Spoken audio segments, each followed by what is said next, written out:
Hey everybody, Eric Dudas here. Well, it's January 28th. It was a steely, chilly morning here in northeastern Ohio as I set off to pick up some comrades and head off to do a mission of benevolence unto the fastener industry that was all kicked off. Several weeks back I received a phone call from the traveling salesman. He stumbled into quite an interesting situation when he was visiting down in Columbus. In the nick of time, he may have actually sustained a piece of posterity for the fastener industry. And now, along with Marty Nolan, and kind of a big deal in this industry, Jackie Ventura, I'm headed down. I'm on Highway 71. We're going to the Cleveland Expo Center. Marty Nolan, fill us in on this. How did you get involved in this part of the project?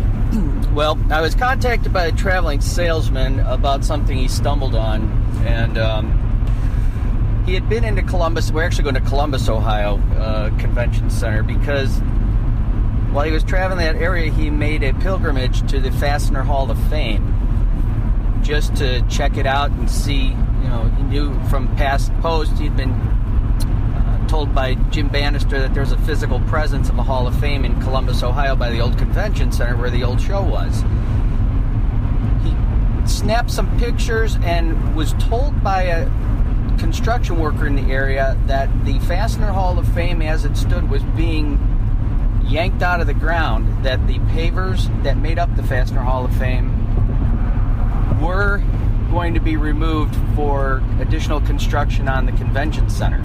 Yeah, well, when I first heard this story, it was a little dramatic because you actually saw there was construction all around, and it looked like the area where the pavers are with all the Hall of Name members' bricks on it were about ready to be torn up, and nobody had any plans to save any of this stuff.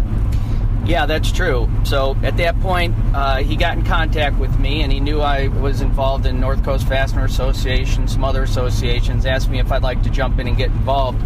So at that point, I called the Columbus Convention Center and asked them what was going to happen to the pavers, and they said they did not know. And I gave them my name and contact information, asked that they'd contact me if they couldn't find someone that was going to take the bricks and take possession of them. Jackie Ventura, what do you make of all this? What are you doing in this in the vehicle going down today with us? Well, when Marty Nolan told me about this, I thought to myself, wow, this is really a big deal. We need to get these things out of there. So, of course, I know a cute man with a truck. So I decided to see if he wanted to get involved and help Marty and I save the Hall of Fame bricks. Well, that's the mission we're on, and we should be approaching the greater Columbus area momentarily. We'll sign out for the moment, come back once we get closer with additional thoughts on the Hall of Fame pavers story.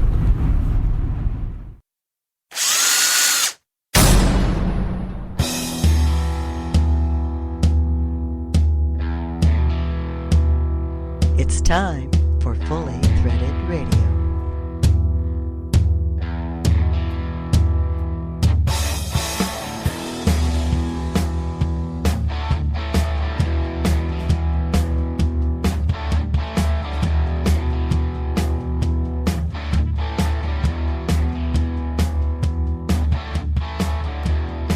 It is Fully Threaded Radio, voice of the FCH Sourcing Network.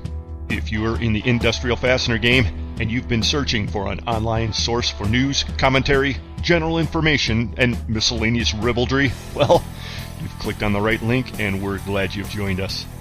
Hi everybody, Eric Dudas here. The co-pilot of Fully Threaded is here with me as well.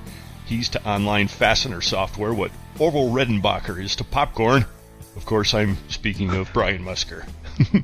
Oh, God, what an intro. You doing all right, Brian? I am, actually. I don't know what to say after that. Well, I have to go and check to see if I actually do have any popcorn sitting in the cupboard. Every household should. I know, you tell me that all the time, actually. This is episode 102 of the podcast, and we're publishing on February 18th, 2016. Glad you clicked in once again. We opened the podcast today with a segment recorded on January 28th as Marty Nolan kind of a big deal. Jackie Ventura and I went down to Columbus, Ohio to rescue the Fastener Hall of Fame from a certain unceremonious end at the bottom of a construction site dumpster, Bri. Right. Or the Fastener bricks of fame, okay? Well, yes, as it turns out, the Hall of Fame consisted of a rather large pallet of bricks, 80 or so, which were all engraved with the Hall of Fame members' names on them.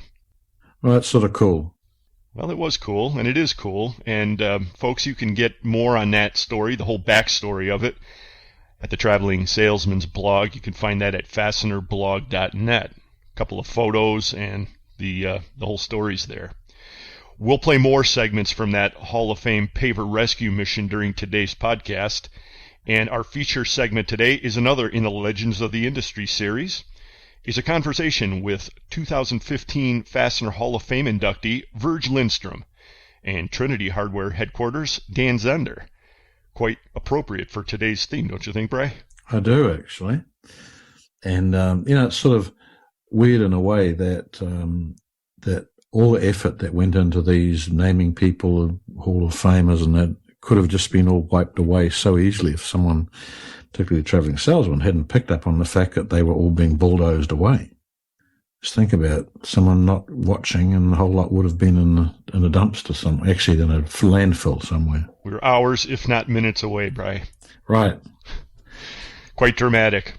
Snatched from the jaws of oblivion.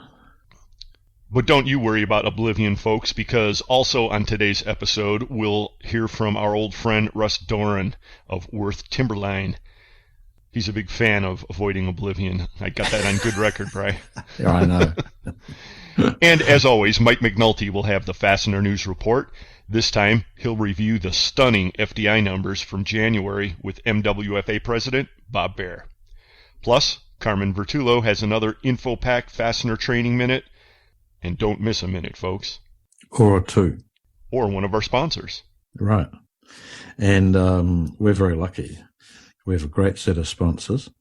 The title sponsors of Fully Threaded Radio are Stellfast and the Lindstrom family of companies. Stellfast, for service you deserve and people you trust. And the Lindstrom family of companies, including Titan Fasteners, Lindstrom by any measure. Also sponsoring Fully Threaded Radio, Buckeye Fasteners, Fastenal, InSequel Software, ND Industries, the Würth Group, Trinity Hardware Headquarters, Volt Industrial Plastics, and Solution Industries, home of Solution Man. So thanks to all of you folks, okay? And thanks to each and every one of you for clicking in. We really do appreciate it. Reach out to us anytime. You can get with us at the email address ftr@fullythreaded.com. Twitter, the handle's Fully Threaded. And reach out to our sponsors too. They're a great group of people to do business with. Indeed they are. Future Hall of Famers, all of them, in my book. Right. Some of them, it'll take a while yet. We've got time. Well, we're going to kick off the next segment with another few minutes of that journey down to Columbus. I think you'll find it somewhat interesting. If not, you can skip ahead. But we think it's going to be interesting. And then we'll have Russ Doran on. And we'll be right back to turn a wrench to this one right after this. All right. They're like more cowbell for the fastener industry. Brian and Eric. Fully Threaded Radio. What makes Lindstrom a leading specialty fastener master distributor?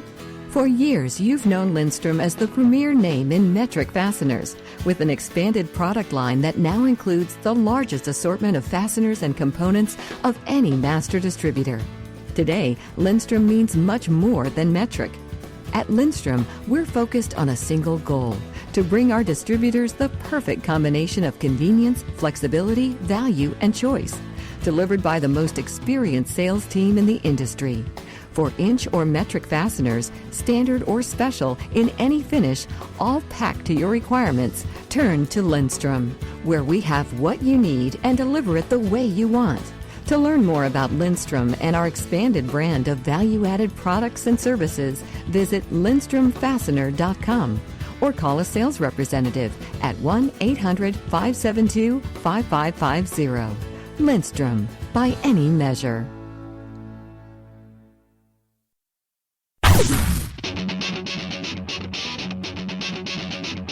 When top quality and outstanding service are at the top of your list in fastener suppliers, turn to Stellfast. Since 1976, Stellfast has grown to become an industry-leading importer and manufacturer of the highest quality industrial fasteners, specialty items, and automotive parts. Our array of facilities across North America and in Asia, along with full quality control labs and ISO 9001-2008 certifications, ensure the highest quality parts, and at Stellfast, they're delivered with undisputed service excellence. We're family-run and dedicated to your success. Our customers have come to depend on the expertise of our staff and the quality of our products. We also offer a wide range of secondary services to meet some of the toughest requirements you might have. Contact Stellfast today through our website at www.stellfast.com and put us to work for you. Stellfast. Service you deserve, people you trust.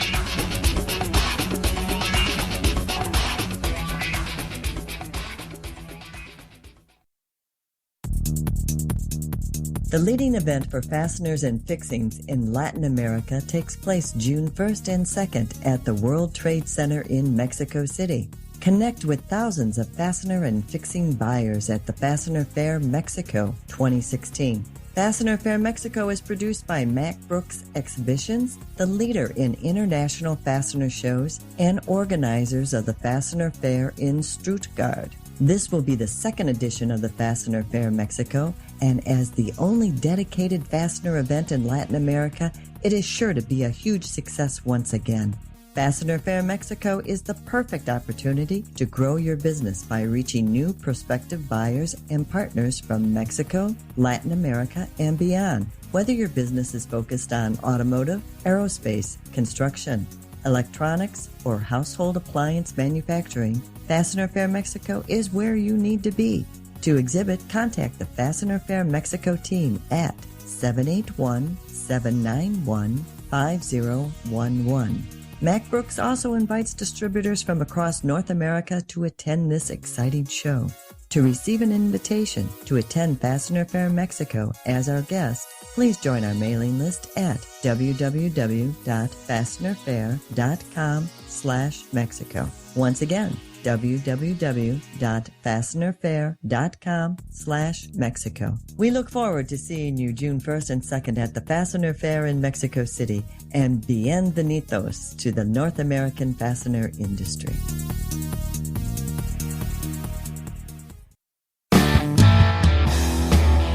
This is Don Shin from Solution Industries, home of Solution Man, and you're listening to Fully Threaded Radio.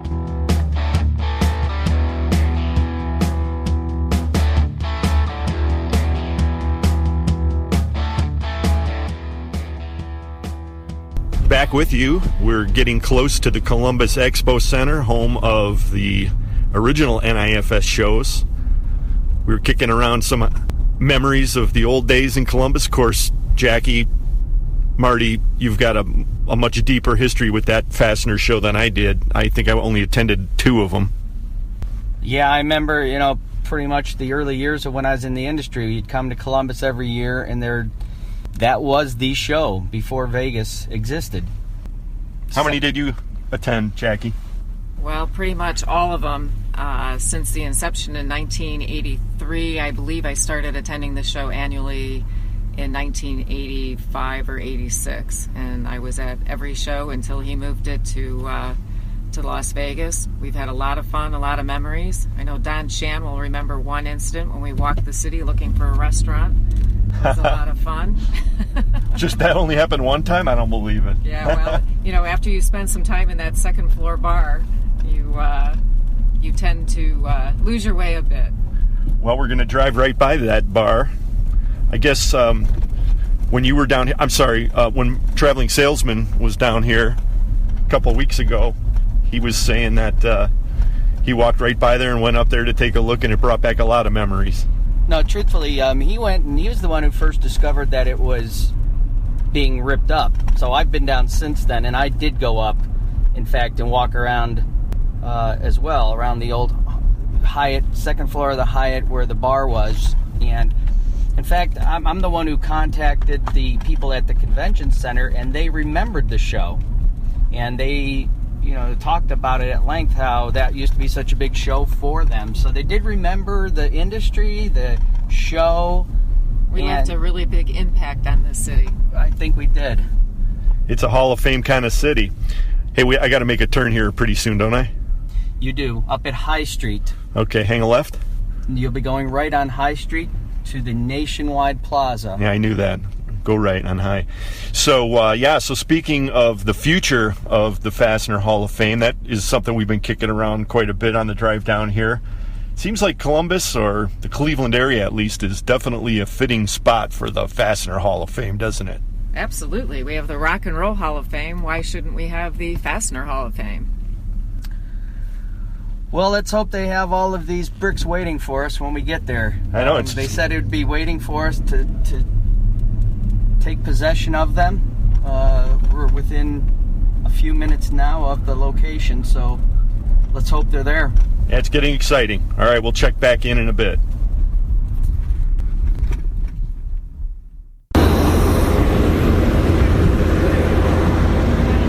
Here at the Columbus Expo Center, the bricks are now being loaded into the back of the truck. And I know we've got a couple of cameras videotaping this. Kind of an exciting moment, right, Marty? Yeah, it's exciting. We're loading it in right now into the back of Eric's truck.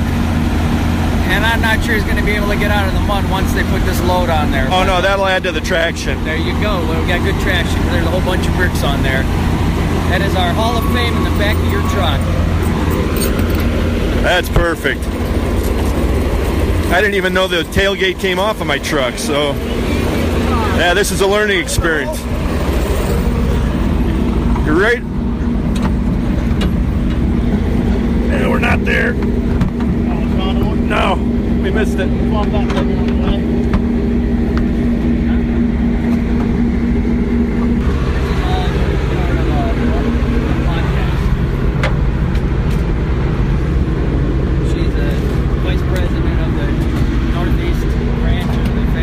Mission accomplished.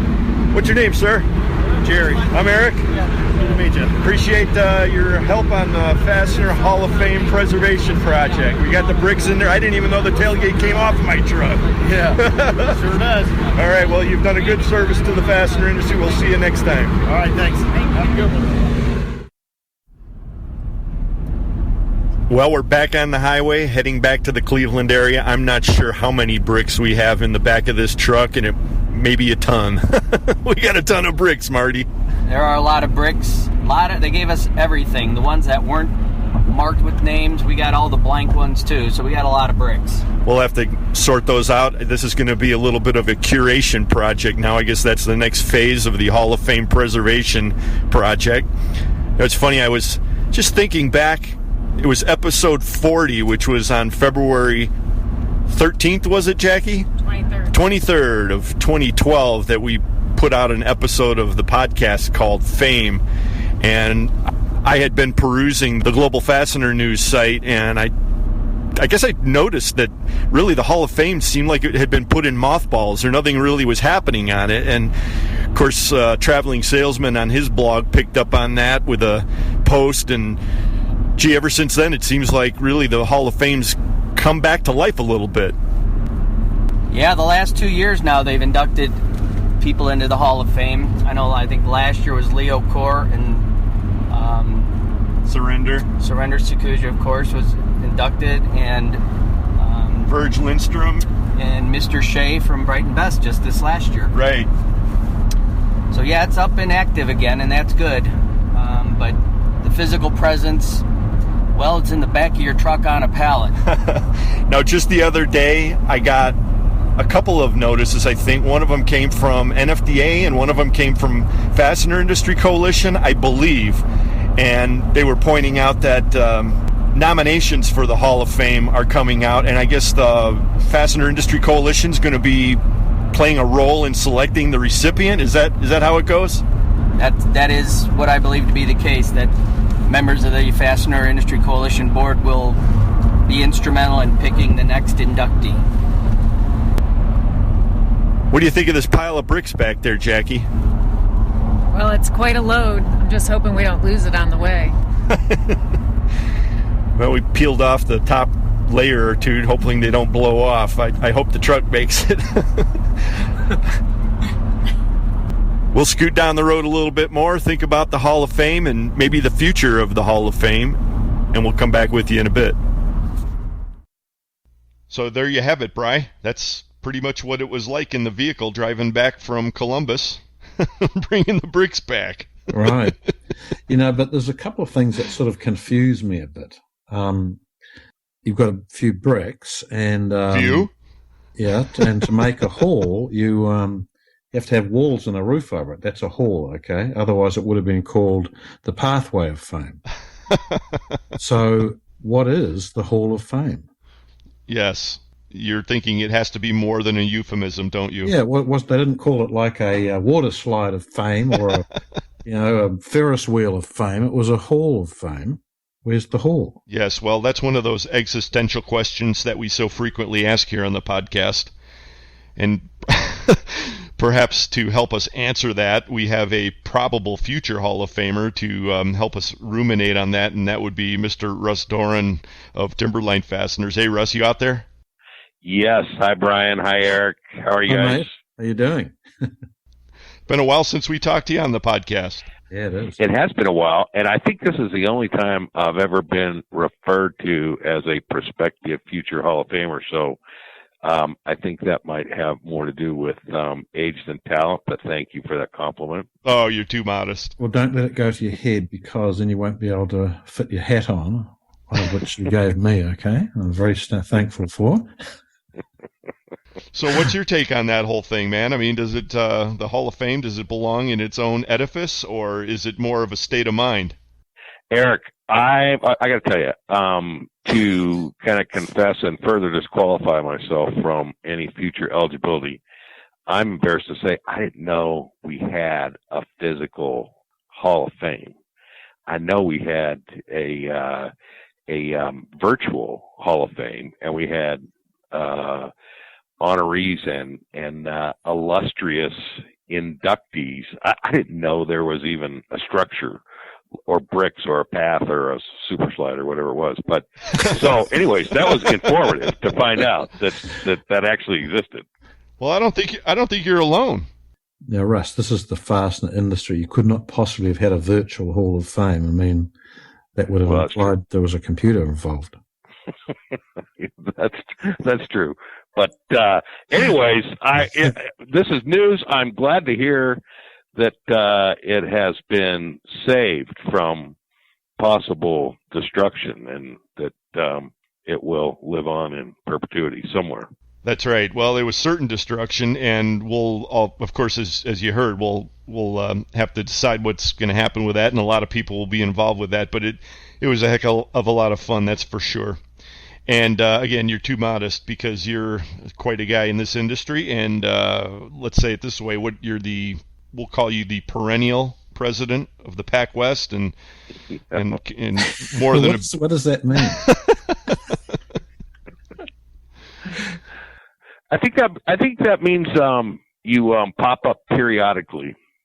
Okay, it's like the word veteran. You're not quite sure whether you should be thanked or horrified.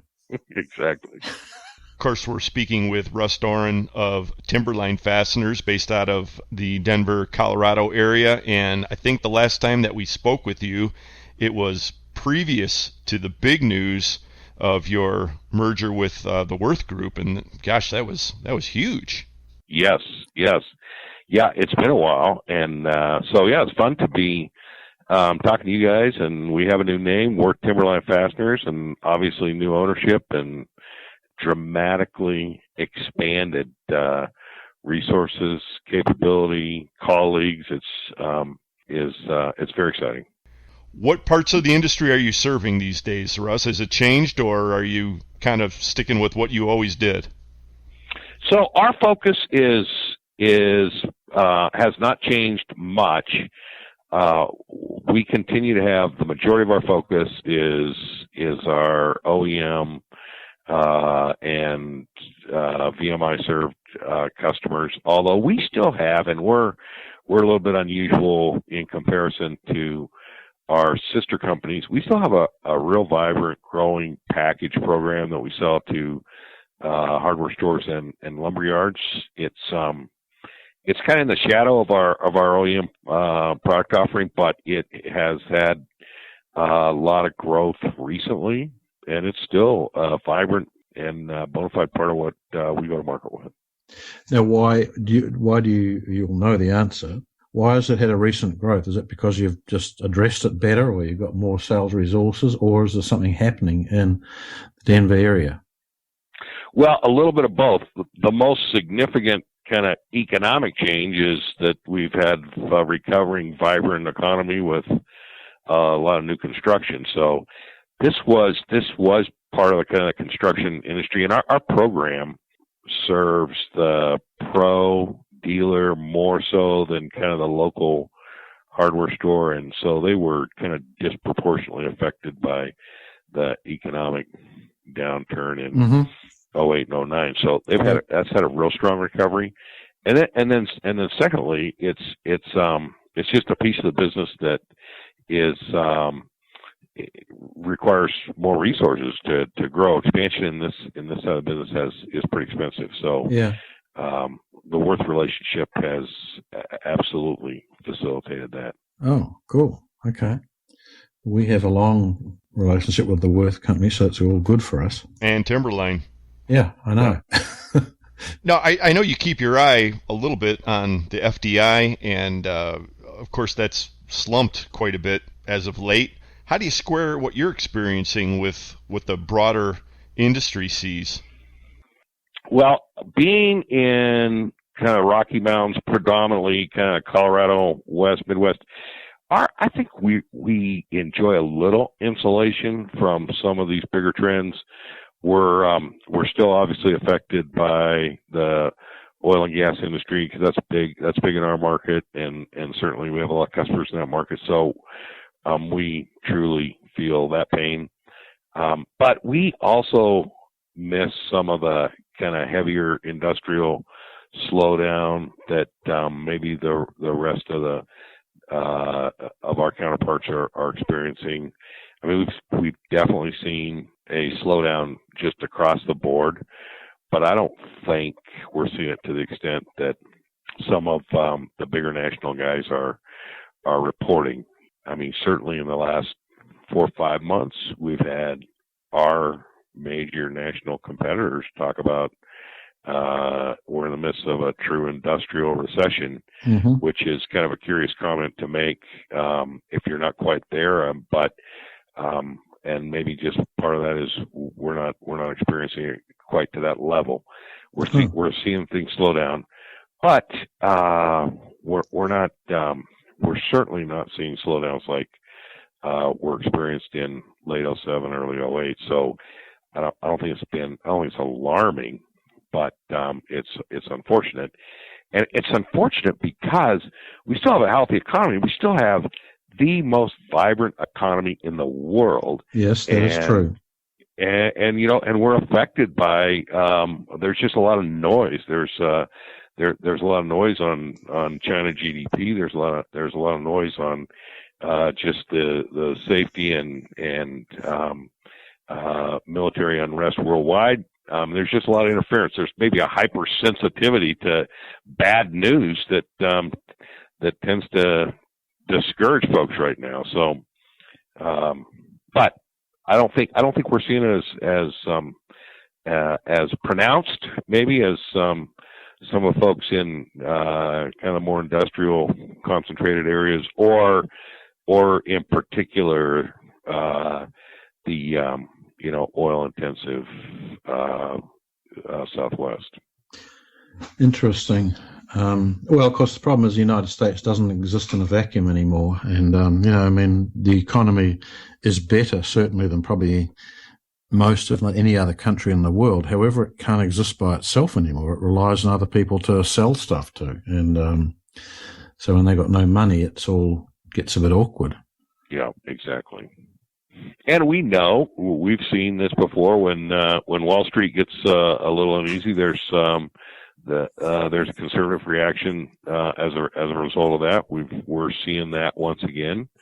and we have a tumultuous election in front of us that is a contributor. It's probably going to be a little more of a contributor through the next 6 months. So those are the realities. I think the one thing we don't want to do is look for an excuse to not continue to stay focused on growing your business and expanding your reach, because we don't have so much market share that we're going to be the victim of a slowdown. I mean, that's going to be our responsibility to discover new opportunities.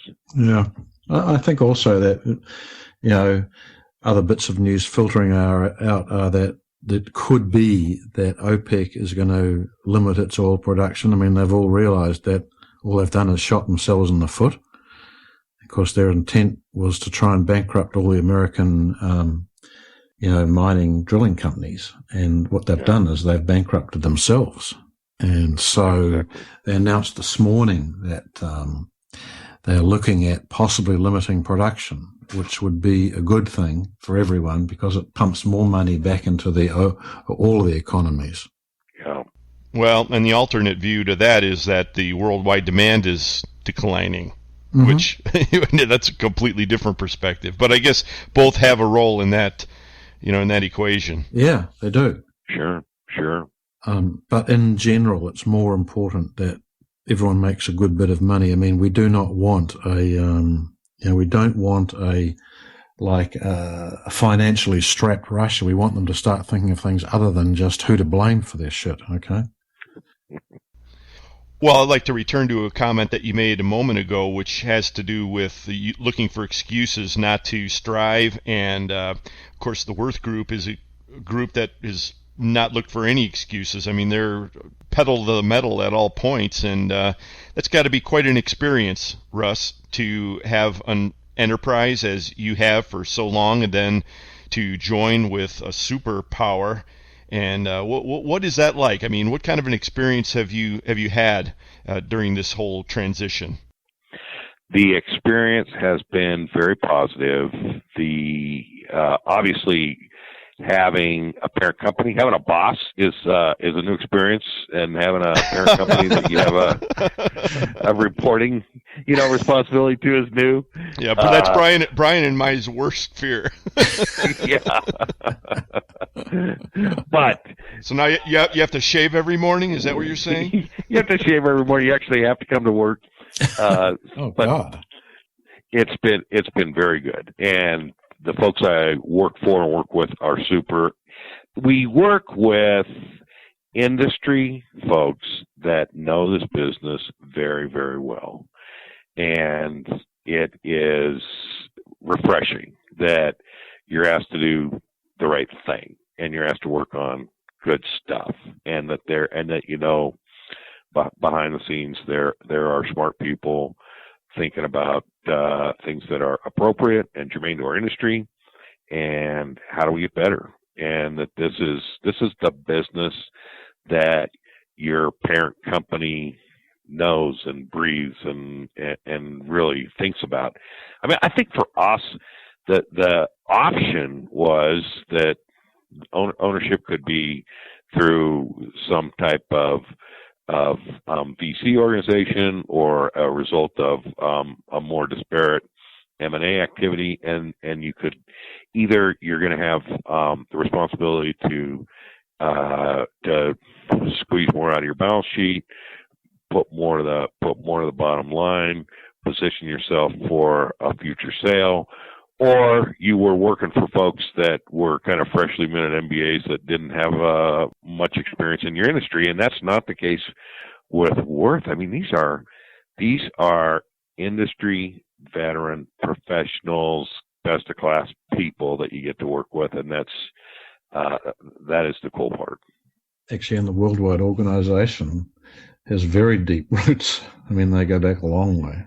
Exactly. And just that, still at the helm, celebrating his 80th birthday, is a fastener professor who has been up to his eyeballs in this business since he was 18 years old. This has been his life, and he's been a student of this business. He's been a professor of the industry. He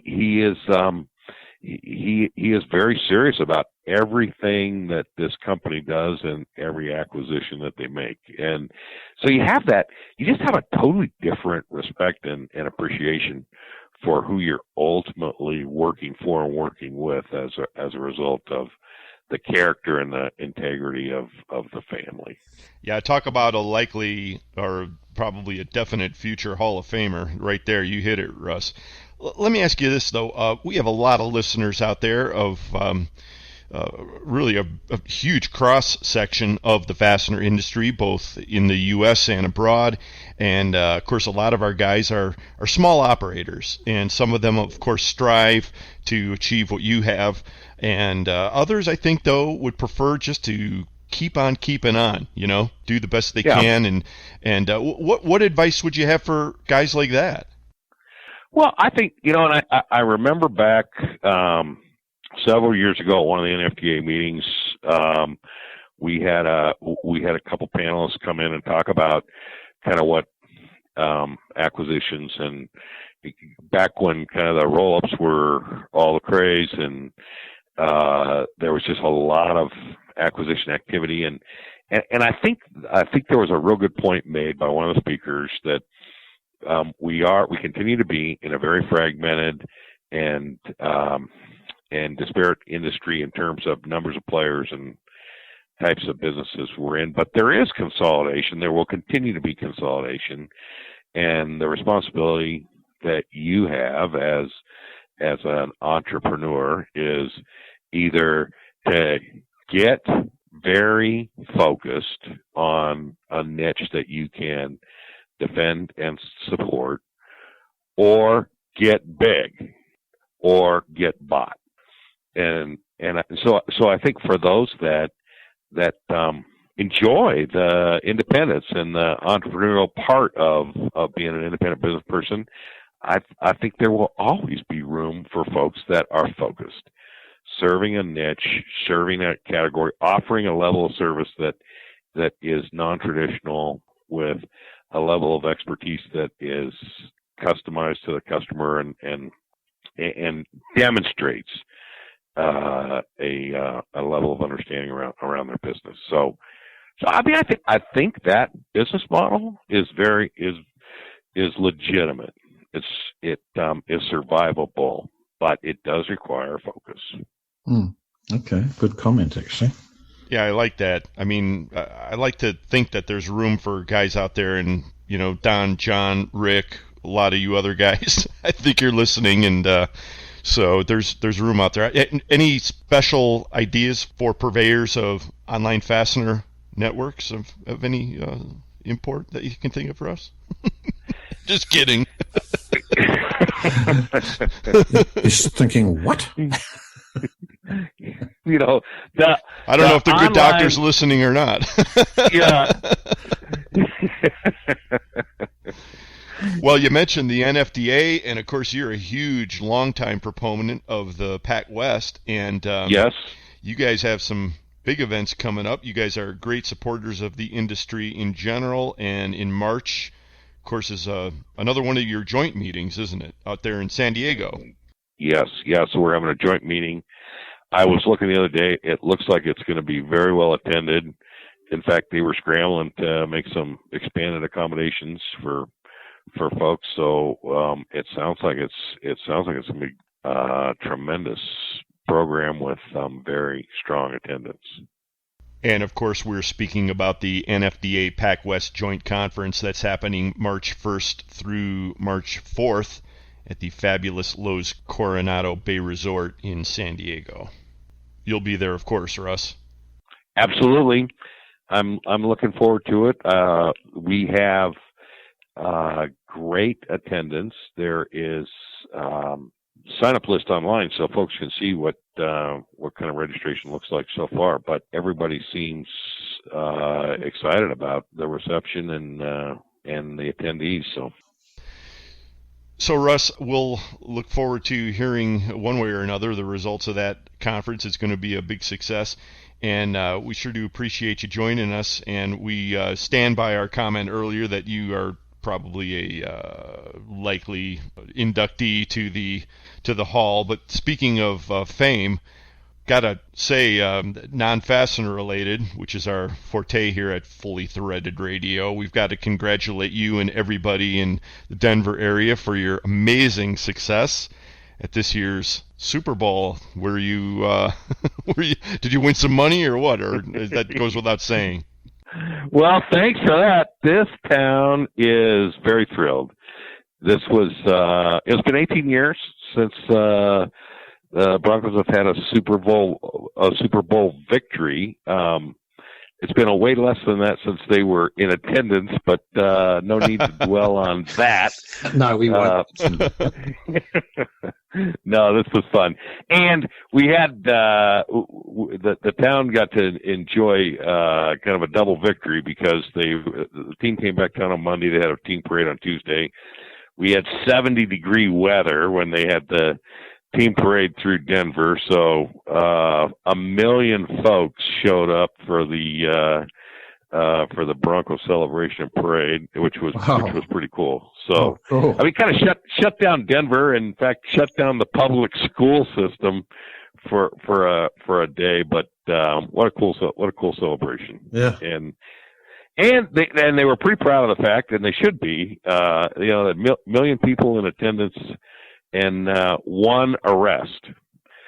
Wow! So that was another success. So it was fun, and this town is enjoying the moment. Good. Well, there's another reason to vote in favor of the legalization right there. Okay. That's great. Well, Russ, it's great to talk to you as always. Eric, Brian, thank you both very much. Thank you for all you're doing for the industry, and thank you for your part in saving the pavers, bricks, the foundation of the physical Fastener Hall of Fame. The pavement of fame. The pavement of fame. That's right. Right. It's our duty. It's our duty, and we're relying on all Fully Threaded listeners to chime in on what the heck should happen going forward, and that's going to be something that we as an industry will all discuss together, and I'm sure some of the organizations you're involved with will participate in that. But yeah, that was a lot of fun. Russ Doran, Timberline Fasteners, or should I say Würth Timberline? Great to talk to you again. Yeah. Thank you, Eric. Thanks, Brian. Hi, mate. Brian and Eric, we'll be right back with you with more Fully Threaded. Talk radio for the fastener industry. It's not really all that bad for the most part. Brian and Eric, Fully Threaded Radio. Since 1905, Buckeye Fasteners and the Ohio Nut and Bolt Company have been supplying the world with high-quality fasteners. Our standard product lines include weld fasteners, braided weld screws, leg levelers, self-clinching hardware, clevis pins, rivet nuts, and various other fastener lines, allowing us to support virtually all types of industries. We have complete custom manufacturing capabilities in low carbon, medium carbon, and stainless steel materials, and our quality systems are registered to ISO standards. Our on-staff engineering department can assist you with product development and provide total technical support. Our knowledgeable sales team members offer superior customer service and are here to answer any questions you may have regarding our products. Having a hard time finding a part? Let our sourcing specialists do the work for you to locate those items. We offer competitive pricing with typically smaller minimums and shorter lead times. To find out more about Buckeye Fasteners, please call us at 800-437-1689 or on the web at buckeyefasteners.com. Buckeye Fasteners, more than just weld.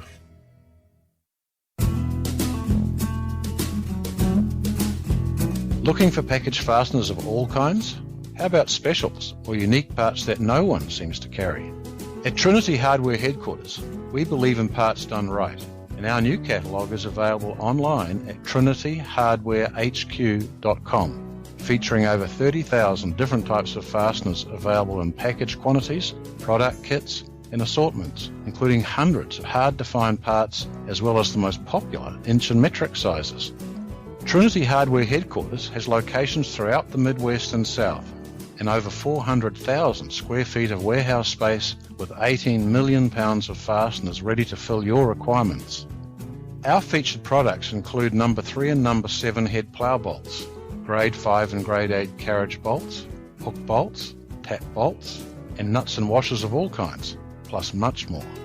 Visit our website at www.trinityhardwarehq.com or give Trinity Hardware headquarters a call at 888-232-1010. Trinity Hardware headquarters, for parts done right.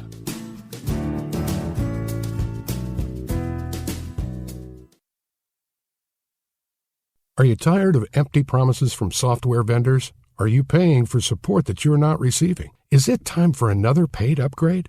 There is a solution. InSequel delivers quality software designed for the fastener industry at an affordable price with industry-leading support. Unlike other software companies, with InSequel, you purchase your software once. There will never be a paid upgrade. If you need assistance with anything, InSequel is there to help. When you call, you will always speak with a real person offering you quick and knowledgeable answers to your questions. Can your current provider say this? Quality software, affordable pricing, industry-leading support. Only InSequel can deliver all three. So why settle?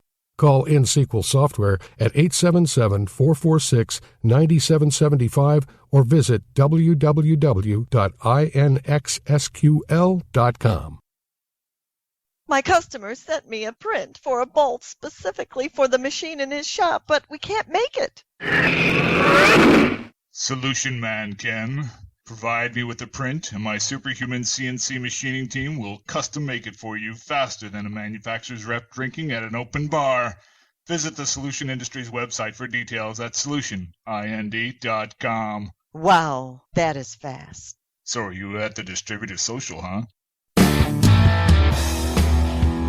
Hi, this is Jackie with Stelfast in Chicago. You're listening to Fully Threaded Radio.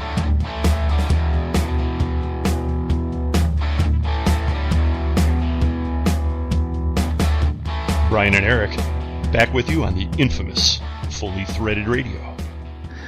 I think you might mean famous, don't you, rather than infamous? We leave that fame stuff to other people, Brian.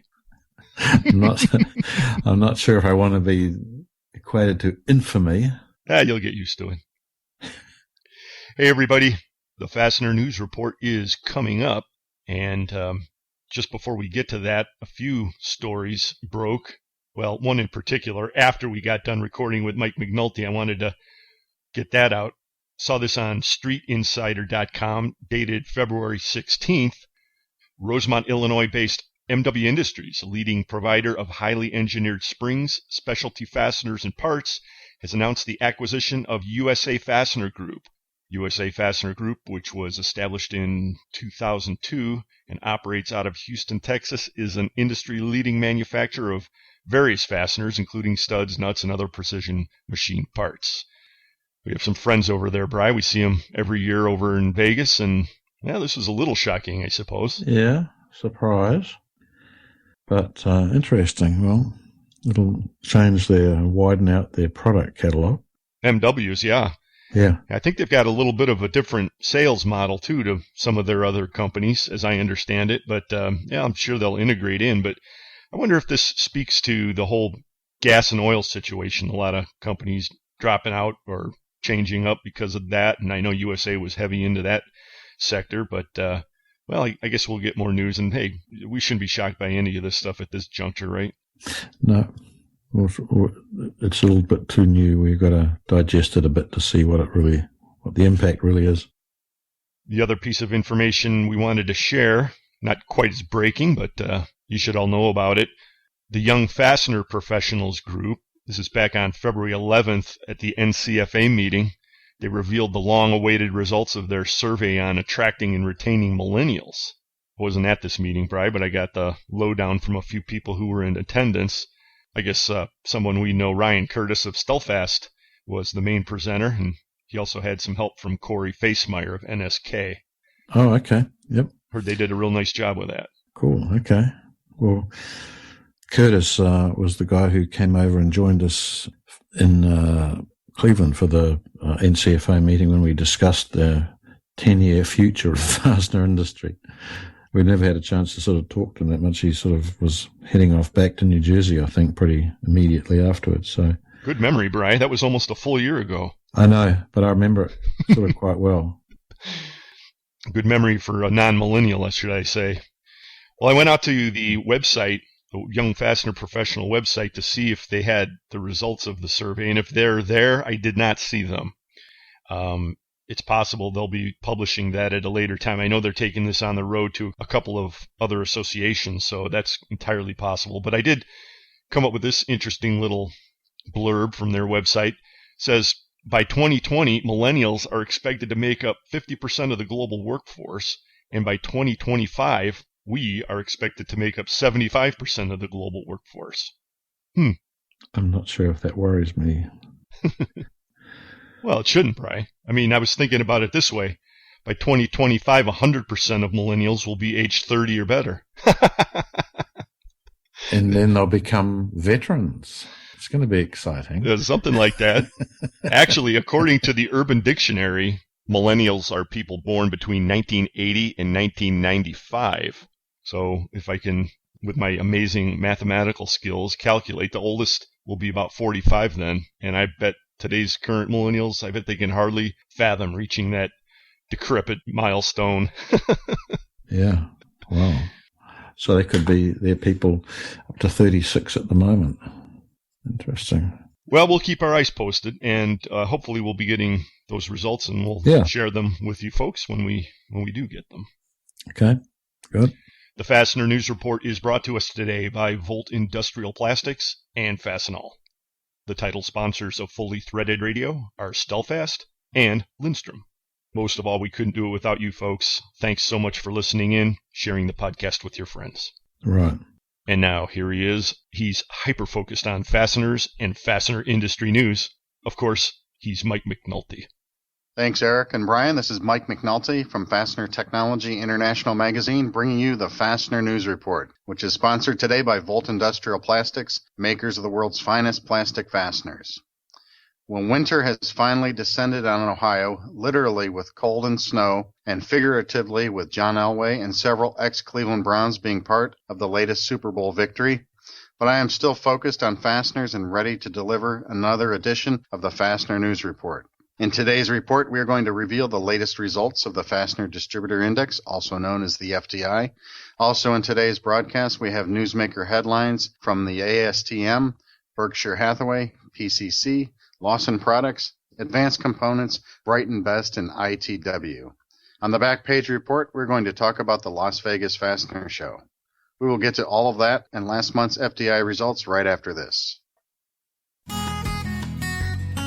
Volt Industrial Plastics is the source for all your high-quality plastic fastener needs, and customer service is their #1 priority. With almost 1 million fasteners in stock and same-day shipping on stock items, Volt Industrial Plastics carries inventory so you don't have to. Volt manufactures everything in-house from over 125 different materials, and they're proud to say 100% of their products are American-made. And of course, custom tooling and in-house bagging is available. Contact Volt online at www.voltplastics.com. Volt Industrial Plastics, makers of the world's finest plastic fasteners.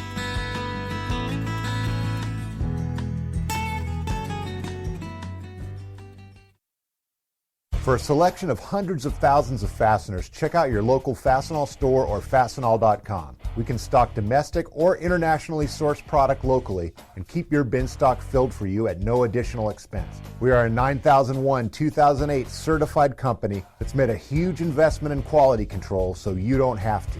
And if you can't find it on our shelf, we can make it for you at the quantity you need at one of our many manufacturing facilities. Learn more by contacting your local Fastenal store or visiting fastenal.com today. You're listening to Mike McNulty's Fastener News Report on Fully Threaded Radio. In January, the FDI dropped to a seasonally adjusted level of 45.6, a considerable decline from the December 2015 reading of 50.8, and the new FDI low for the past 12 months. Fastener distributor index data is collected and analyzed by BB&T Capital Markets, the FCH Sourcing Network, and the National Fastener Distributors Association. The FDI seeks to identify demand, pricing, and outlook trends within the American fastener distribution industry. To get some insight on these results, we talked to Bob Baer, Vice President of Abbott Interfest and the current President of the Midwest Fastener Association. Hi, Bob. Thanks for joining us on the Fastener News Report. Hi, Mike. Thanks for the invitation on today. Appreciate it, and looking forward to our short discussion here. Yeah, the index is definitely interesting this month. The last 3 months, we've kind of done a little bit of a bounce up and back. A couple episodes back, I think Fully Threaded Radio, episode 99, we talked in depth about what makes the index up, and there are 4 components: sales, employment, supplier deliveries, and customer inventories. Interestingly enough, they're all weighted the same. And so if we look at sales particularly, sales kind of skyrocketed in December. And I guess in the back of my mind, I'm thinking that that's related to year-end push-outs, people getting inventory out the door, closing their books out. And that is a major factor in the index jumping in December, and by the same token, in January, sales fell back. Back to those levels. And I think that's, employment dropped a little bit as well at January index. And between the two of them, it seems like we've hit a number that's been the lowest in a long time here in January. Yeah, you're right. The employment was slightly down, but deliveries and inventories, they were almost unchanged. Pricing got a little bit better month to month, worse on year to year. And of course, the index is relative from one month to the next. So when a component is 25% of the index and it skyrockets, it's going to have an impact on the line, obviously. And then when it comes back to earth the next month, which it appears to have done in January here, we fall back into that range. So definitely a tough start to 2016. We had some comments from the people who filled out the survey, and some people were suggesting continued struggles, contractions in different industries like energy in particular. We had one respondent who was kind of like hostile and frustrated, didn't like the seasonal adjustments, but maybe, I think just expressing some general frustration in the industry right now. Yes, a lot of people like to look at the raw number and seasonal. Every industry is different with seasonality. I guess over time will tell whether this smooths out or not. I know the index has been around since 2012, and they expect at some point, to have a longer history and maybe make the numbers seem a little smoother than they do currently. Yeah. Now BB&T's take was that they're saying the fastener industry remains in a notably strained environment for distributors and manufacturers. And they pointed out the 6-month outlook really took a turn for the worst. In this results, we had the people who were thinking it was going to be higher 6 months from now, going from 45% last month to 18% this month. And the people who think it's going to be lower went from 20% last month to 43% this month. So that's maybe the biggest 1-month swing that I can remember. Yeah, there's definitely, it seems to be a pretty volatile right now and falling right in line with the market, up 200, down 300, down 200, right, up 200. So there's a lot of uncertainty, I think, going around. I had read an analyst report that talked about 16 in growth being pretty equivalent to 15. They expect real gross national growth of somewhere in the area of 2.5%. Mm-hmm. And what they said was that despite the last 10 years being a growth period, it was the smallest growth period of the last 4 expansion periods in general. So we're still growing, but at a slower rate. Yeah, sluggish. Exactly. Nevertheless, in positive. Yeah, it's still positive. And I would suspect that an unscientific or unanalytical thing is like with all this uncertainty in the stock market and in oil and energy prices that some people are just kind of pulling back and being a little bit cautious. I think that's definitely true. The most interesting thing that I see about the index in correlation to, what we hear at events and the show was recently and a number of people we talked to is that December seemed like everybody was way, way down, yet the index was up. In January, there's been a lot of positive talk about, bouncing back, and sales are up a little, and now we see the index tank. Yeah, so maybe it's lagging a little bit. That's possible. That is possible. All right, now we'll see where this goes. We are, like you say, on a up and down or ping pong table type thing, but nice to see it stabilize and get back over the 50-point line and stay there for a while. You mentioned events. I'm going to use that as a segue into the MWFA. Is there anything going on with the end? I mean, I know there's stuff going on, but what are some of the things happening in the MWFA this year that we can look forward to? Oh, sure. Of course, with the MWFA, there are always things going on. And our calendar is posted on our website, MWFA.net. But a couple of things to mention coming up. March, we're in Wisconsin, and we're have a speaker there, ex-Green Bay Packer wide receiver, I believe, Bob Long. That'll be a very interesting event. In March, we're going to be out in Rockford listening to the Young Fastener Professionals presentation on millennials. Couple of big things coming up this year. In June, we have our tabletop show, and the next day, the golf outing. Always a great event, very good attendance. That's mid-June. And one of the biggest things we have going this year in October is our 70th anniversary celebration of the MWFA. And that's shaping up to be a very special, unique event. And there's some save-the-date invitations will be going out shortly. Well, that sounds pretty interesting, and I think you guys always do a good job of reaching out to the industry and providing networking and educational events. So I know everybody appreciates that.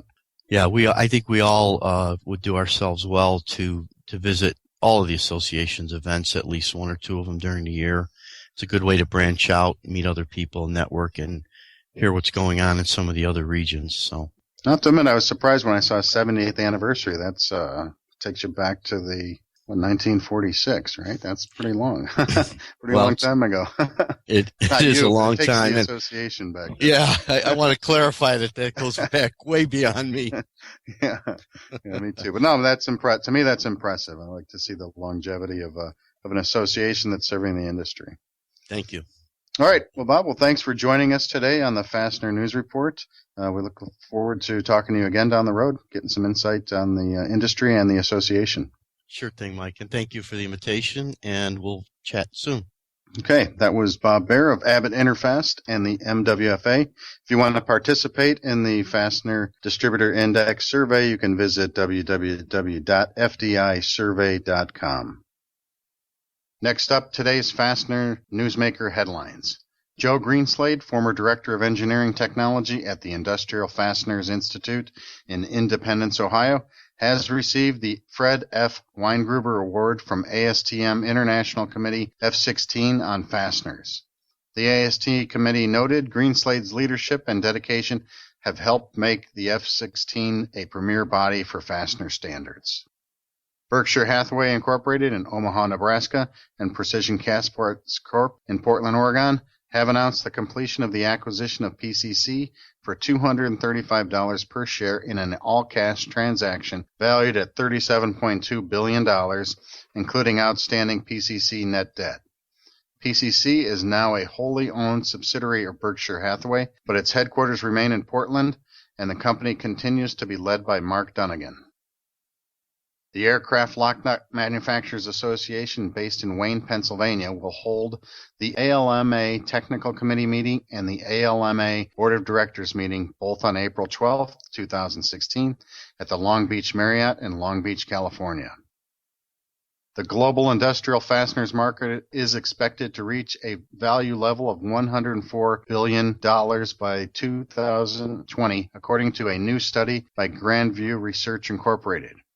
Increasing demand for fasteners in the automotive industry, coupled with growing construction spending as a result of economic growth and industrialization in emerging markets of China, Brazil, Saudi Arabia, Australia, Indonesia, and India, is expected to drive global demand for fasteners over the next 6 years. Asia Pacific is the largest regional market, accounting for over 30% of revenue and 7% annual growth. Personnel announcements in the fastener industry this report include Matthew Brown as the new VP of Sales at Lawson Products, Brad Burrell's promotion to National Sales Manager at Advanced Components, Jesse Portillo's promotion to California Branch Manager at Brighton Best, and Holly Vandeveer's appointment to the Interstate Threaded Product Sales Team. And our top fastener newsmaker headline is that Illinois Toolworks, based in Glenville, Illinois, has reached a definitive agreement to acquire the engineered fasteners and components business of ZFTRW for $450 million. EF&C, a global supplier of engineered fastener systems and interior technical components for the automotive OEM market, had $470 million in sales in 2015. Headquartered in Germany, the company operates 13 manufacturing facilities globally and employs about 3,500 people. ITW plans to fund the majority of the purchase with non-USA cash, and the transaction is expected to close in the first half of 2016. Finally, let's turn to the back page to talk about the Las Vegas Fastener Show. It seems to me that the new owners of the Las Vegas Fastener Show are not relaxing and just putting the annual Fastener Expo on cruise control. A recent development is that the National Industrial Fastener and Mill Supply Expo has announced a partnership with the Fastener Industry Coalition to select future inductees to its annual Hall of Fame. The FIC said that it is excited that the show owner Emerald Exposition has reached out to the FIC, which is composed by more than a dozen fastener associations from all across the United States.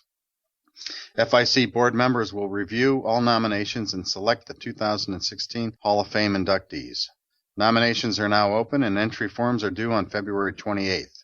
As far as the 2016 edition of the Las Vegas Expo goes, show director Susan Hurley says that the event is getting better with age, and she projects a complete sellout of exhibit space in 2 new exhibition halls this year. She also says that the machinery and tooling area is growing and that they are aggressively marketing the show to the adhesives and specialty tools industries.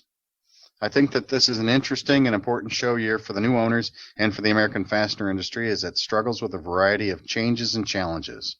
I, for one, am looking forward to the annual Fastener Industry Descent on Las Vegas this October. This has been Mike McNulty of Fastener Technology International bringing you the Fastener News Report. Remember to send your news, pictures, comments, corrections, or complaints to me at mcnulty@fastenertech.com.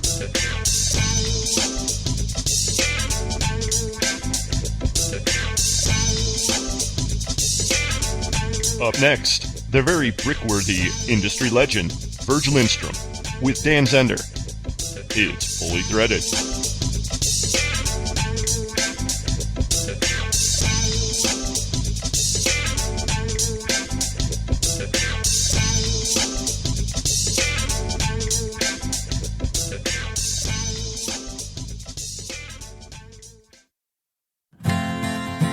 ND Industries has been solving customers' toughest problems through innovative technologies, competitive pricing, and industry-leading service since 1955. A family-owned business, ND Industries manufactures and applies fastener locking, bonding, sealing, masking, and assembling products. Their pre-application process makes fasteners ready to use at the point of assembly, resulting in reduced labor costs, time savings, and superior quality assurance.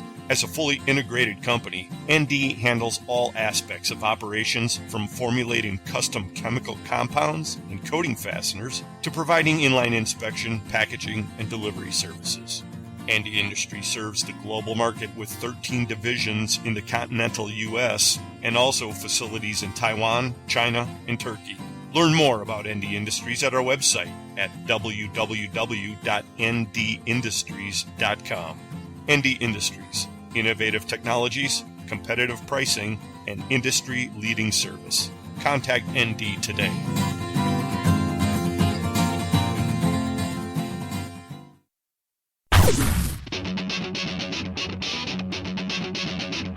When top quality and outstanding service are at the top of your list in fastener suppliers, turn to Stelfast. Since 1976, Stelfast has grown to become an industry-leading importer and manufacturer of the highest quality industrial fasteners, specialty items, and automotive parts. Our array of facilities across North America and in Asia, along with full quality control labs and ISO 9001, 2008 certifications ensure the highest quality parts, and at Stelfast, they're delivered with undisputed service excellence. We're family-run and dedicated to your success. Our customers have come to depend on the expertise of our staff and the quality of our products. We also offer a wide range of secondary services to meet some of the toughest requirements you might have.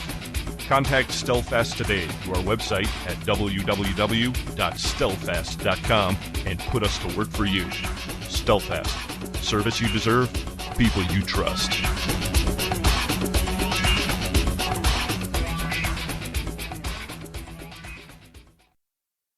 Hi everyone, it's Brian Musker.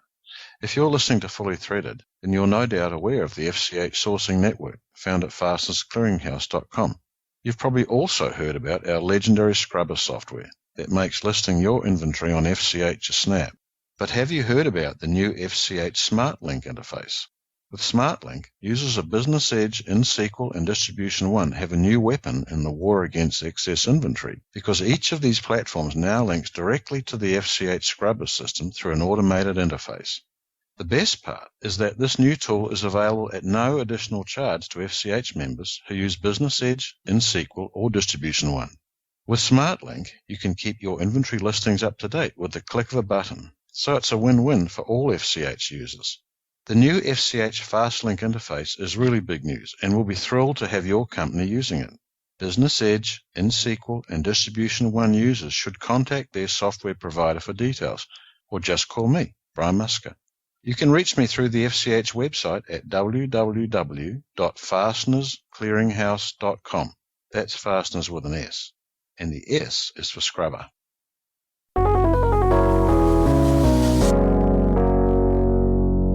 Well, good morning, everybody. I don't know what time it is when you're listening to this, but it's like dark 30 here in beautiful San Diego. And going to bring you the Fastener Training Minute from the Fastener Training Institute in the Carver Fact Center here in El Cajon, California. Today's Fastener Training Minute has to do with an email that I received from one of our CFS graduates, and I'm going to read that to you and let you see if you can figure it out for a minute, and then we'll come back and tell you what I told her.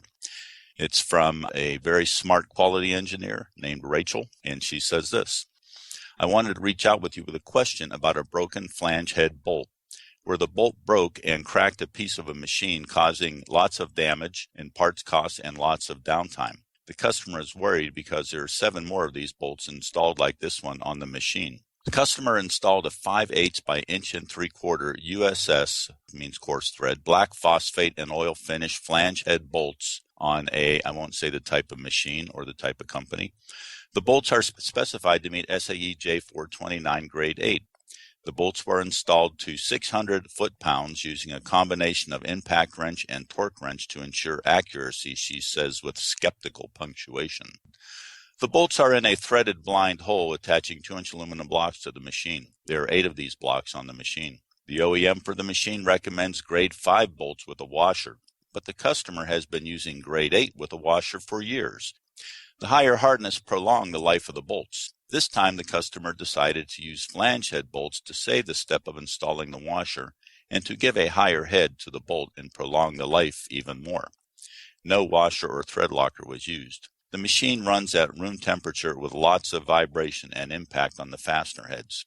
One of these bolts broke and cracked a piece of the machine, causing all this damage, The customer is worried. There are more bolts on the machine. Considerable losses in downtime and repairs are feared. My question is, would a flange bolt used in an application where grade 5 is recommended break and cause the aluminum blocks to crack? Any insight in this? Greatly appreciated. More information, please let me know. Thank you much. Have a great day. Rachel.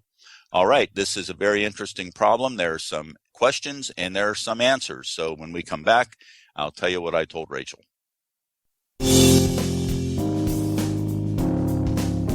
Thanks, Carmen. This is John Walkman for the Fastener Training Institute. Our January 2-part metric fastener webinar was very well attended. We thank Carmen for creating and presenting another great event, and to Lindstrom Fasteners for their sponsorship. On February 26th, we'll rebroadcast our socket product webinar sponsored by Parker Fasteners.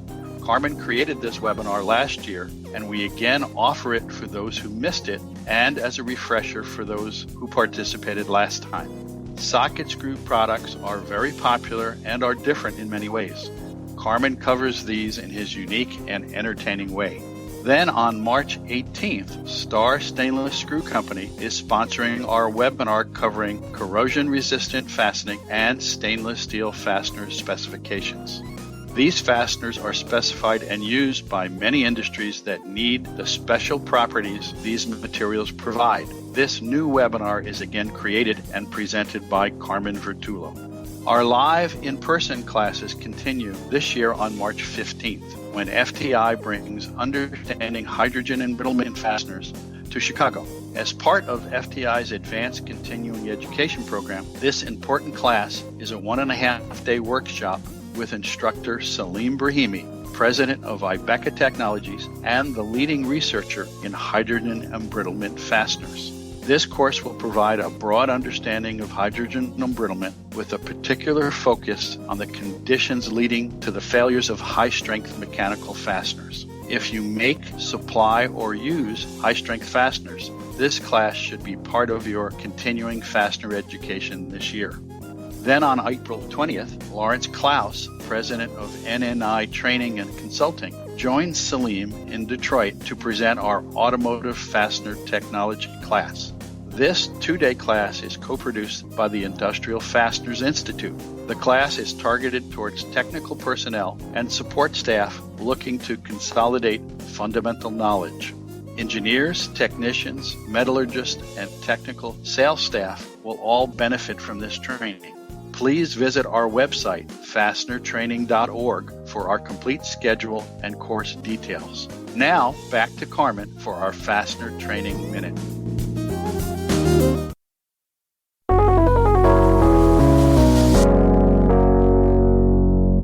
Well, welcome back, everybody. This is Carmen Vertullo with your Fastener Training Minute, brought to you by the Fastener Training Institute and the Carver Fact Center. You just heard my story from Rachel regarding some broken bolts, and there are some interesting details here.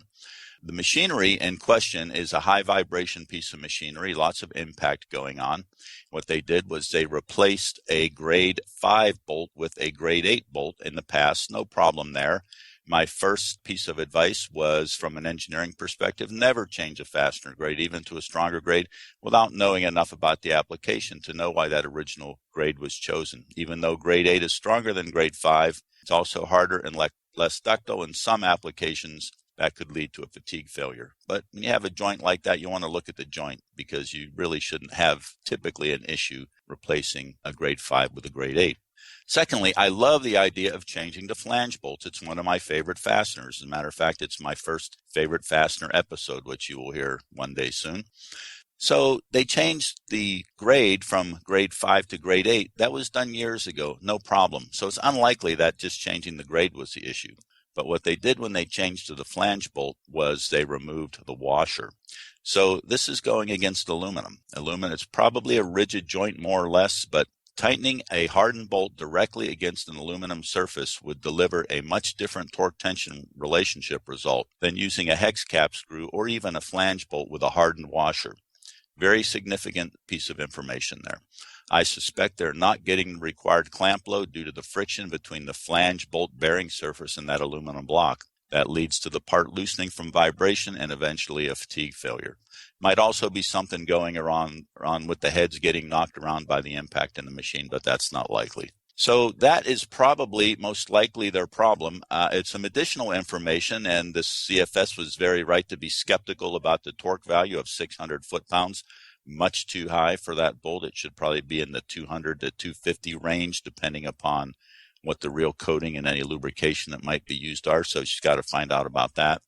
They say that they're concerned about damages and money. So, you want to really zero in on, hey, we gave you the part. The part is a good part. What actually caused the failure? So you don't necessarily want to push back too hard on that, but give them a solution based on the problem that they caused, not based on there being some problem with the bolt. So I don't know if this solution has been applied yet. And the next time we talk, we will find out if Rachel was able to solve this problem with this information. And I would also like to let you know that if you're planning to come to San Diego for the NFDA PAC West meeting in a couple of weeks, The long, dark San Diego winter is finally over. It's a good time to come here. The Carver Fact Center is doing a program on fastener graphics called the Illustrated Fastener. It's on Wednesday, and the 2 days before that, Monday and Tuesday, if you have not heard, we have a hydrogen embrittlement training program here at the Fact Center. There's still room in there. There's still time for you to get in. We have a seat for you if you need any kind of hydrogen embrittlement training. Look at our website. It's carverem.com or carverfact.com, and it will tell you about our HE program. Thanks for listening to the Fastener Training Minute, and we'll see you next time.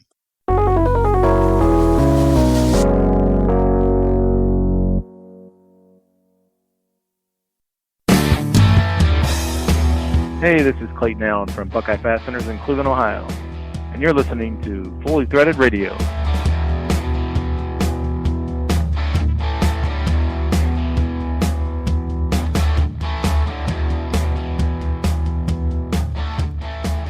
Well, good afternoon, everybody. Thank you for joining us once again for another segment of Legends of the Industry.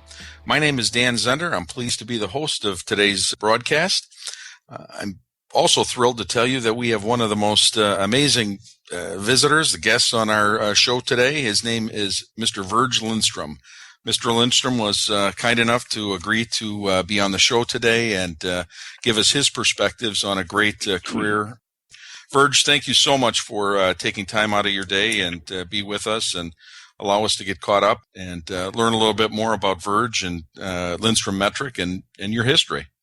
Very good. Thank you so much for the opportunity, Dan. Well, it's a real privilege, and I mean that. I have to tell you, you're one of the few people that I put in the classification of being a teacher for when I was in school, both in junior high and in high school. I thought, this metric thing, I'm never going to use it.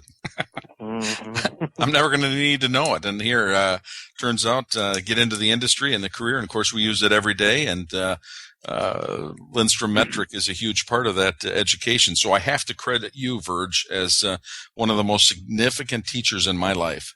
Well, thank you so much. How did you wind up in the fastener industry, Virg? Well, Dan, that's a great question. Basically, after graduating from college, I was drafted into the Army, and I served 6 years in the military. And upon completion of my term, I accepted a position with a Minnesota company as a buyer of non-fastener components, and that position is what led to an interest in the metric system. Very interesting. Well, on behalf of everybody listening, we thank you for your service to our country.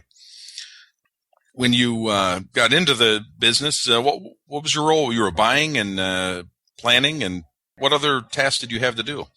Well, initially in the business, it was wearing many hats, both customer service and purchasing, operations, all of the above for a small business at that time. Wonderful. In those early years, just getting started, what do you remember that excited you most about the business, and what might be one of those exciting moments? Okay, initially, what really intrigued me was the increased sales opportunities with the distributors as a result of some of our competitors selling direct to the OEM or acquiring major fastener distributors. Additionally, in the 70s, I had an opportunity to join the NFDA, and frankly, it was a great experience. And in addition to that, I was mentored by a number of some of the original pioneers and founders of the NFDA at that time. That's a very impressive history. You're in a very good club there. So you've worked in a family business for a long time. Have you had other family members working with you? Yes, I have, Dan, and I have two family members that have worked in the business. First of all, my wife, who was in the business for 25 years in IT and human resources. And I'm proud to say that also my son, has worked in the company for more than 20 years now and is currently serving as the inside sales manager of our corporate headquarters in Minneapolis, Minnesota. Well, those family relationships certainly make for interesting conversation around the holiday dinners and things like that, don't they? They sure do, and we try and keep it at the office. But when you have the passion and the energy and the excitement for the business, there are times when we just want to talk about it. And absolutely, nothing wrong with that. You've got to enjoy it, but as you said, you periodically have to be able to separate it and take a break from it as well. Yes. So contrary to popular opinion or what some might think, oftentimes life in the fastener business and in business in general just doesn't happen. You have to do certain things to grow your business and focus. And so, Virg, what have you done to set yourself as a leader and for so many years? Well, Dan, I'm proud to say that my experiences as the founder of the company and providing leadership and direction to the management team has been very important. I'm proud to say that over the years we have developed a very loyal and talented management team. In addition to developing long-standing customer relationships. And all of that has led for opportunities and a platform for organic growth in addition to geographic expansion and strategic acquisitions, all of which we have done over the years. That's great. To that point, your history and all that you've done, as I recall, last October in Las Vegas, you had quite an honor bestowed upon you, didn't you? Yes, I did, and I was so very proud and honored to be selected and inducted into the Fastener Hall of Fame. It was a great privilege, without question. Well, congratulations, Virg. You certainly have earned it and are worthy of such a recognition. Thank you. In so many years, you've had a tremendous amount of expansion globally. Your sourcing, I think when you first started maybe in Europe, or how did you determine where to start your metric focus? All right, Dan, initially the sources of supply for a metric product was mainly in Western Europe. So our sourcing was done in countries such as Germany, France, Italy, and Switzerland. And at that time, the inquiries that we sent to these foreign suppliers, both manufacturers and master distributors over there, were done by a telex tape, where we would put it on a telex machine and then send it over there for these foreign companies to provide price and availability. Boy, that is something. Technology really has changed our business dramatically. I remember my dad saying one time that when we first got our first fax machine, he said, "Oh, that'll never last." And well, in one sense, he's right, because how many people use faxes today? Yeah, I recall in the late 70s receiving a brochure in the mail for a facsimile machine, and I said to my partner at the time, I said, "What is this all about?" And of course we read and come to find out it was a company out of California that was marketing and selling of facsimile machines, and we were trying to figure out how you're going to be able to send this information over a telephone line. Yeah, isn't that something? So I got to ask, did you buy one? We did. Eventually, yes, we did buy the fax machine, and just found it so remarkable and intriguing how you could send information on a sheet of paper from point A to point B. Yeah, it's really something. So besides technology, computers and such, and certainly fax machines, how have you seen the industry change? Well, that's a great question, and my experience, Dan, is such that probably the same for many others. But first of all, observing the many consolidations at the distributor level in the industry, and secondly, the loss of some master distributors and domestic manufacturers in the United States, and third, the demands by the OEM for value-added services that the distributors now require. That the OEMs now require from the distributor. Yeah, that has changed dramatically. Requirements have changed, and as we just mentioned, the way we conduct communication and so forth, it's impacted everyone's business quite dramatically. So, of those changes that you've seen, Virg, what do you like or dislike about them? Well, I like some of the services that are provided, such as today the distributor is required to provide professional value-added services as a part of their relationship with the OEM. And examples of that would be the just-in-time bin stocking and also vendor-managed inventories. And, what that does is it really challenges the master distributor who's going to support these distributors with supporting these programs for the distributor in turn to their OEM. So in your own business model, which is just to distribution and has been for quite some time, right? That is correct. Actually, the decision was made, Dan, in the mid-'90s to market our company and support exclusively the distributor with all of their requirements in Metric. So at that point, we had made the decision that we were going to 100% support the distributor only. I see.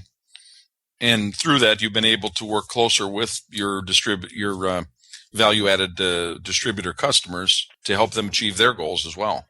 Well, that is correct. Plus the fact that as a part of establishing our culture and in the company to 100% support the distributor, we developed a level of trust with the distributor as it relates to supporting them for their OEMs.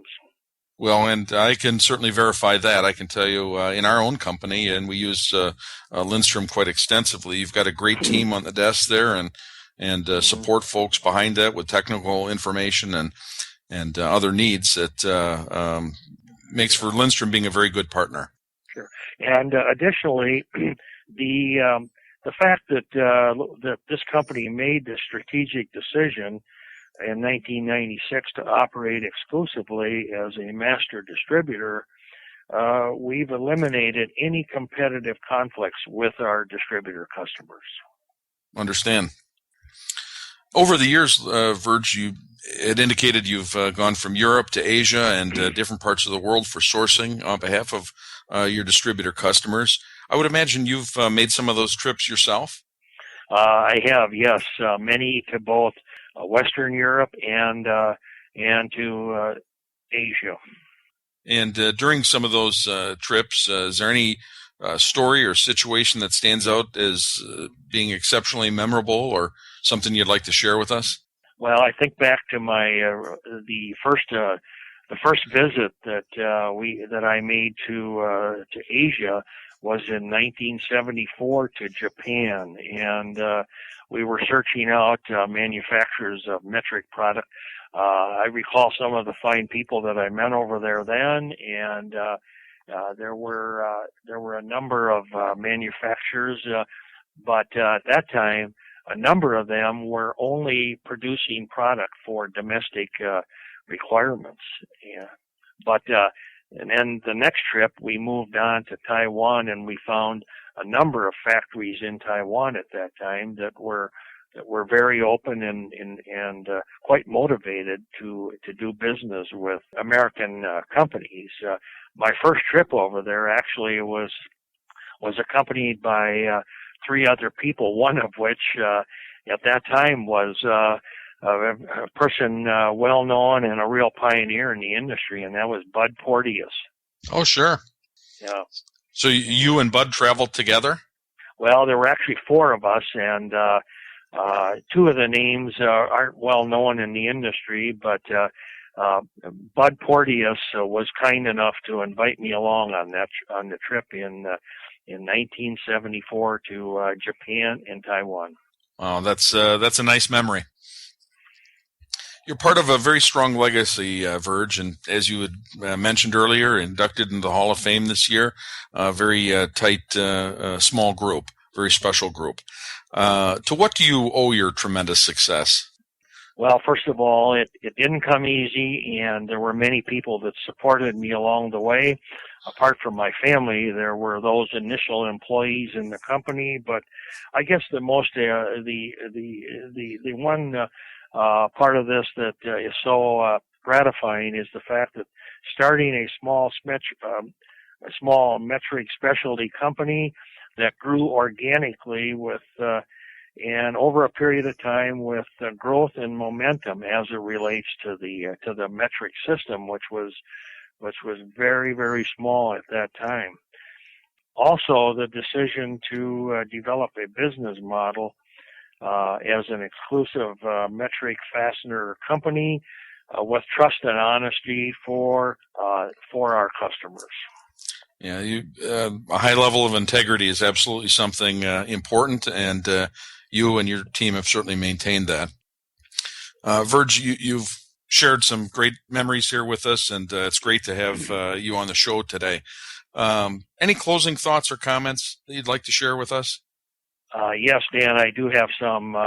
First of all, for the company, this is the 45th year in business, and today we employ over 350 employees with our 8 locations, but more importantly, the most important company assets that this company has are our employees and our customers. And additionally, I go back to our belief that sales is the engine that drives the business. Yes, that's very true. So now as you move into the next part of your phase of your life, what's in store? More hunting? You just got back from deer hunting and snowmobiling up north. What's on the horizon for Virg? Well, thank you, Dan.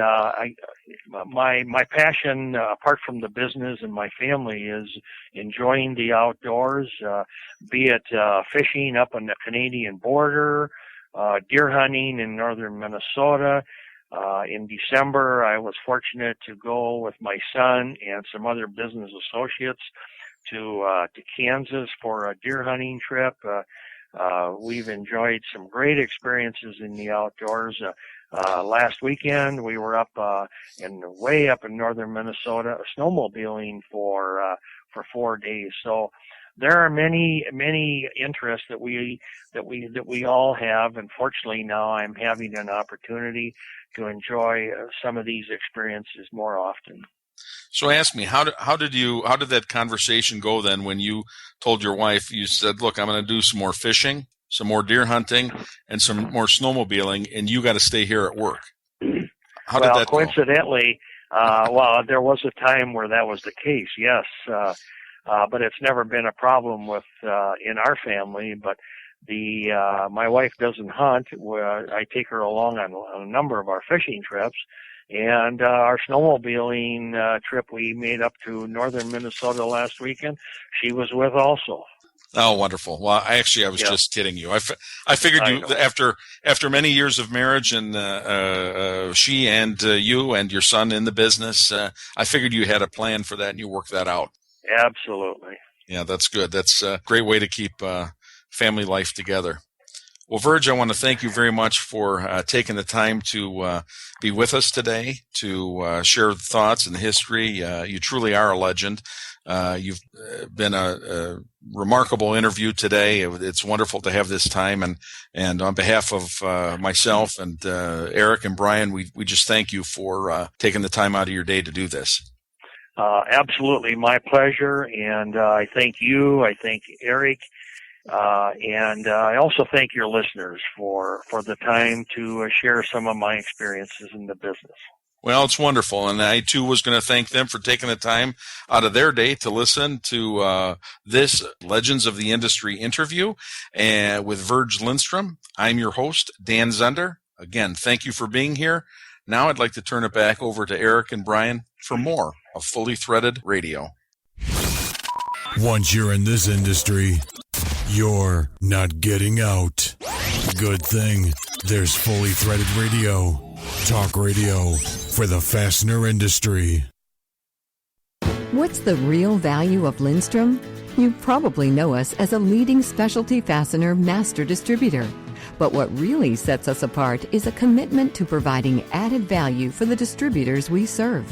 Over the years, we've developed a solid foundation of value-added specialties, including hard-to-find products, expertise in secondary processes, in-house manufacturing, technical services, and unique inventory management programs.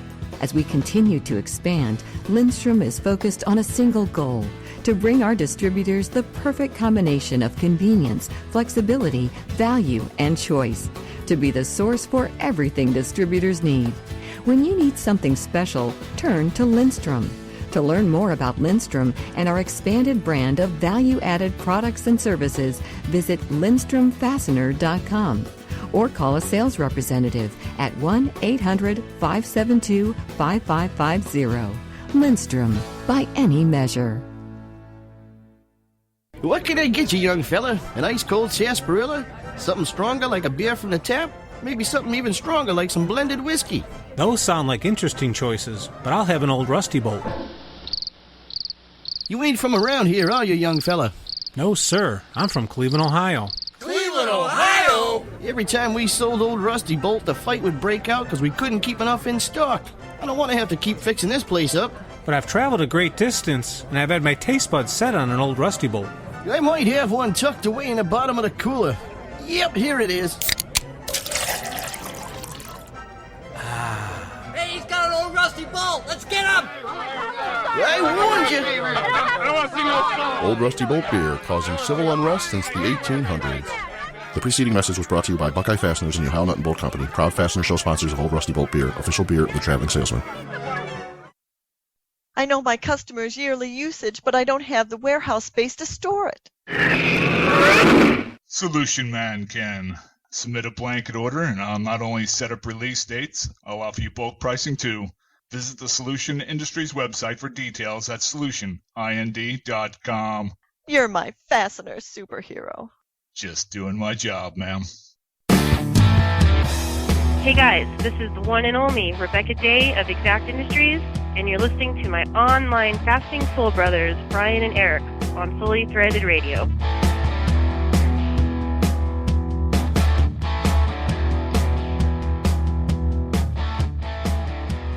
Well, Bri, how cool is that to have a Hall of Famer such as Virg Lindstrom on the same podcast that we have this Hall of Fame paver story?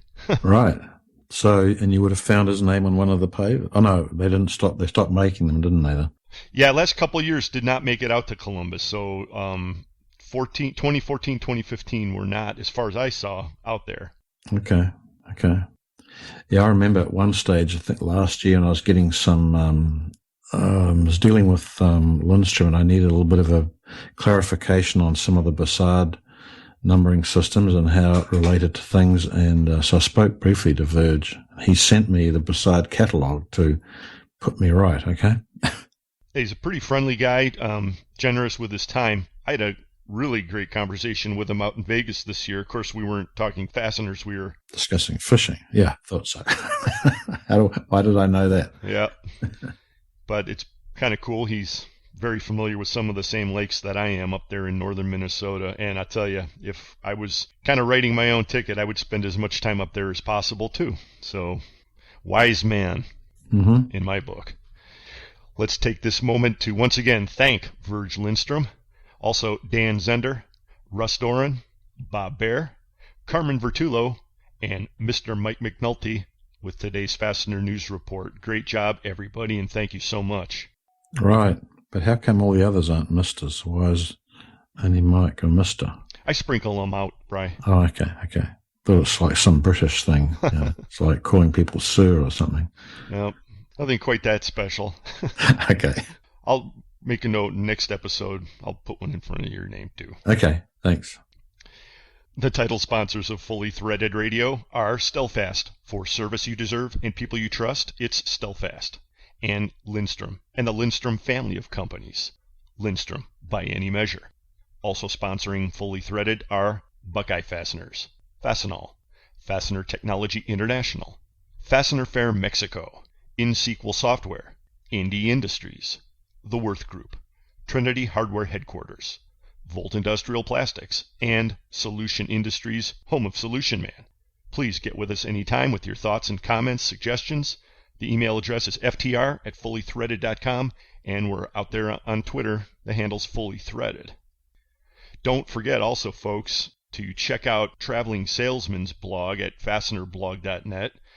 He's got his full account of the Fastener Hall of Fame rescue story, and he's really the one who made most of it happen. We were just along for the ride, but a great job to everybody involved in this, and can't wait to see what the industry decides to do with the material that we salvaged. Right. So where are they now anyway? They are at an undisclosed distributors somewhere in Northeast Ohio, and until we find a solution, that's pretty much where they're going to stay. Excuse the pun, okay. So we promised one more chunk of the recording that we did. Actually, this was on the journey back from Columbus, and the three of us were kicking around what might happen with this. You might find it somewhat interesting. It's not too long, but figure it's a pretty good way to close out the show. What do you think, Bri? Yeah, let's listen to it. Just took a pit stop, had a little lunch in Lodi, head back to the Cleveland area with the rolling Hall of Fame weighing down the back of the truck. It'll be worth it though, right, Marty? Oh yeah, I think once we get these bricks settled someplace, come up with a solution, yeah, it'll be worth it. Now right now that is an undisclosed, a distributor somewhere? Yeah, right now we're going to leave that undisclosed. I'm trying to come up with a solution. Got it. Jackie, any ideas on that? No, I think whatever we do, it's going to have to be a wise choice, and we're going to have to find somebody who can help us with this, solve this problem. Got to come up with a good solution, guys. This is a big deal. We've been talking a little bit about the future vision for the Hall of Fame. Of course, I'm sure a lot of people have their own ideas for this. Did you have any particular ideas, Jackie? Well, I personally think that it would be great to create a Hall of Fame in Cleveland, relay the pavers the way they were laid in Columbus. Not sure that'll work, but I think that'd be a great idea. Yeah, we'll have to take in some ideas, consider all the options, trying to do justice to the history there, come up with a plan of how we proceed. I'm sure I have ideas in my head, but again, we'll have to get some other input and come up with a really good solution to what happens from here. What will the future of the Hall of Fame be? We don't know right now, clearly, but one thing is for sure. Marty Nolan, Jackie Ventura, Eric Dudas, on this day made the trek down to Columbus to rescue a bit of legacy for the fastener industry. Hopefully one day we figure out what the hell to do with it. And until then, we'll keep our eyes on that Hall of Fame and think about it a little more, keep you up to date. From Highway 71 in northeastern Ohio, signing off. I feel like we're the Fastener Mod Squad, looking where we can be of assistance to the fastener industry down the road, and looking forward to our next adventure. And the Fastener field trip comes to a conclusion. I don't know how I can add to that. See you later, folks. Well, I can't add anything to that either. Great work. It was fun. Hey, folks, get out to the FCH Sourcing Network at some point. That's at fastenersclearinghouse.com. We'll see you out there, and we'll talk to you right here next time. Yeah, thanks for listening, everybody. For Brian Musker, this is Eric Dudas. Hasta la vista.